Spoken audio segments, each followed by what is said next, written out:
Welcome to G Fun Facts Online. Today we are doing a deep dive into the engine room of our food systems. We are looking at the dawn of the mid-21st century, a time that has brought global agriculture to a definitive precipice. For decades, the narrative was simple. We relied on the industrial model. This model was characterized by vast monocultures, heavy synthetic inputs, and massive mechanization. It promised one thing: food security through the maximization of yield. But here's the reality we face today. As climate volatility intensifies, this industrial system has revealed a critical fragility. We are seeing extreme weather events, shifting pest dynamics, and widespread soil degradation, dismantling the very stability upon which conventional farming relies. So what is the alternative? In this context, agroecology has emerged. Now, do not mistake this for a nostalgic return to traditional farming. This is a rigorous science-driven paradigm designed for climate resilience. It is a discipline where ecology converges with agronomy, sociology, and economics to engineer food systems that are not only productive, but regenerative. By leveraging biological complexity, agroecology offers a suite of strategies capable of mitigating greenhouse gas emissions while fortifying crops against the erratic pulse of a warming planet. Today, we are going to break down the science of how this works, from the soil microbiome up to global policy. Let's start with the most critical interface for climate resilience, the ground beneath our feet. We call this the soil carbon sponge, or engineering the underground climate engine.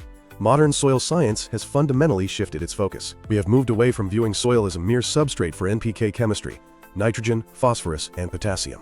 We now understand it as a dynamic, living ecosystem, and crucially, a massive carbon sink. The degradation of agricultural soils over the last century has released gigatons of carbon into the atmosphere. Agroecological strategies aim to reverse this flow, effectively turning agriculture from a source of carbon into a sink. Central to this strategy is the management of soil organic carbon, or society. Think of SOC not just as a carbon ledger, but as the master variable of soil health. It influences water retention, nutrient cycling, and structural stability. Recent meta-analyses covering global datasets indicate that agroecological practices can sequester between 0.8 to 1.2 gigatons of CO2 annually. How does this happen? It is achieved through what we call the liquid carbon pathway. This is a fascinating biological process where photosynthesizing plants pump carbon-rich exudates, basically sugars and amino acids, directly into the rhizosphere, the zone surrounding the roots, to feed soil microbes.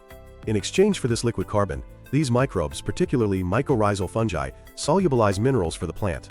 Eventually, this microbial biomass dies and stabilizes into recalcitrant carbon forms, effectively locking carbon into the soil matrix.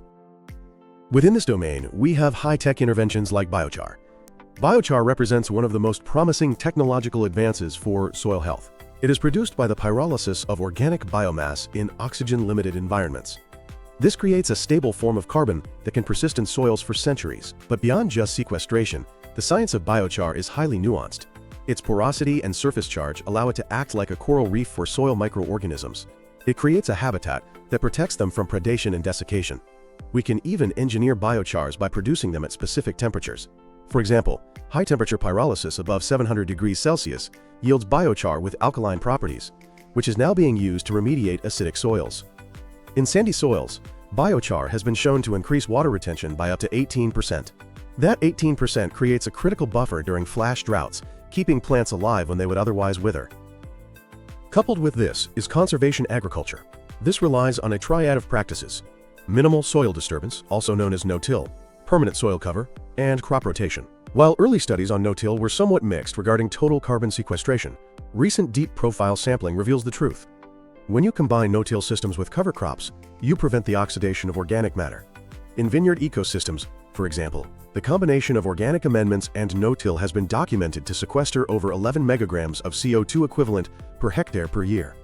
This is not passive preservation. This is active ecosystem engineering that restores the soil's sponge effect, allowing it to absorb intense rainfall and reduce erosion, which is a primary threat in our changing climate. Now, let's move from the soil up to the canopy. We are looking at above-ground architecture, specifically agroforestry and microclimate regulation. Agroforestry stands as the premier example of structural complexity enhancing resilience. The integration of trees into crop and livestock systems is not random placement. It is a calculated manipulation of the microclimate. The physics of microclimate regulation in agroforestry systems is well documented. Trees act as windbreaks, which reduces the vapor pressure deficit, or VPD, over the crop canopy. By slowing wind speed and shading the understory, trees reduce crop transpiration rates and soil evaporation.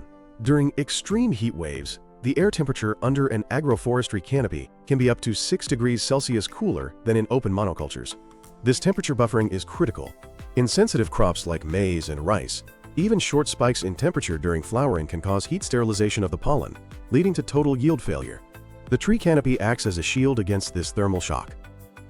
There is also a fascinating physiological mechanism at play here, called hydraulic lift, or hydraulic redistribution. This process involves deep-rooted trees absorbing water from moist lower soil horizons and transporting it upwards. At night, when the tree's stomata close and transpiration ceases, the water potential gradient reverses. This allows water to passively exude from the tree roots into the drier, shallow soil layers. The following day, this lifted water becomes available to shallow-rooted companion crops. Research using stable isotopes has confirmed that understory crops in silvopastoral and alley cropping systems effectively drink water lifted by their woody neighbors. This biological water redistribution system acts as a natural irrigation pump, significantly extending the survival of crops during dry spells. Furthermore, these systems are potent carbon sinks. Unlike annual crops that release their carbon back to the atmosphere upon harvest and consumption, trees store carbon in their woody biomass for decades. When integrated into landscapes, such as in silvopasture or alley cropping, these systems can sequester 0.5 to 5 megagrams of carbon per hectare per year. This bridges the gap between high-production agriculture and forest conservation. This leads us to the concept of biodiversity as a physiological firewall. In industrial agriculture, uniformity is viewed as efficiency. In agroecology, uniformity is viewed as vulnerability. The science of biodiversity in agroecosystems is rooted in the portfolio effect. This is a concept borrowed from economics, suggesting that a diversity of assets stabilizes returns over time. In biological terms, diverse cropping systems are less likely to suffer total failure under stress because different species have different response curves to drought, heat, and pests. A quintessential example of chemical ecology applied for climate resilience is push-pull technology, developed by the International Center of Insect Physiology and Ecology. Originally designed to control stem borers and the parasitic weed striga in maize, the system involves intercropping cereals with a repellent plant, the push, and planting an attractive trap plant, the pull, around the border. A common combination uses desmodium as the push plant and Napier grass or brachiaria as the pull plant. The science behind this is elegant. Desmodium roots release allelopathic chemicals, specifically isoflavonoids. These chemicals induce what is called suicidal germination of striga seeds.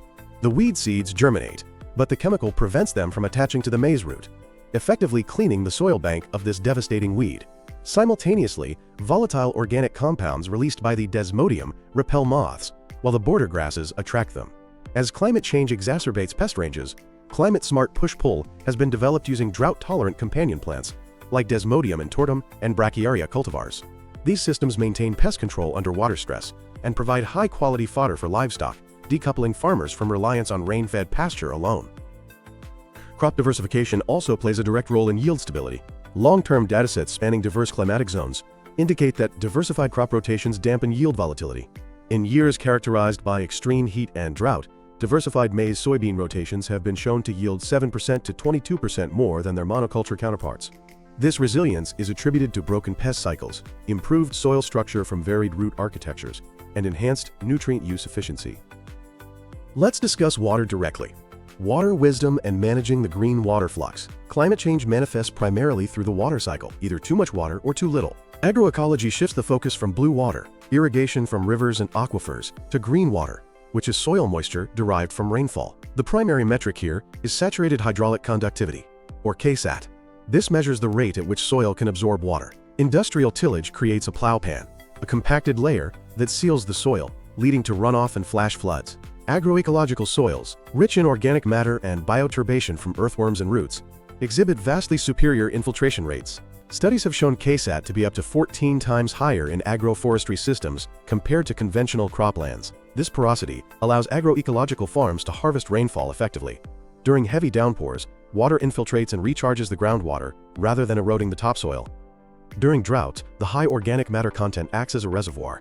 For every 1% increase in soil organic matter, an acre of soil can hold upwards of 20,000 gallons of additional plant-available water. This capacity is often the difference between a crop surviving a 3-week dry spell or withering before harvest. We are also seeing emerging technologies like microalgae biofertilizers entering the fray.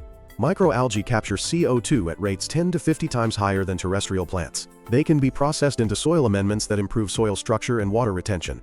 These third-generation biostimulants represent the frontier where biotechnology meets ecological principles, offering new pathways to close nutrient loops and enhance water use efficiency.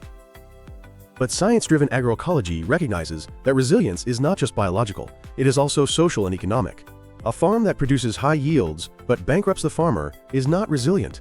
This brings us to socio-economic resilience. Agroecological systems often produce a diversity of marketable products: timber, fruit, fodder, grains, and livestock. This diversity insulates farmers from price crashes in any single commodity.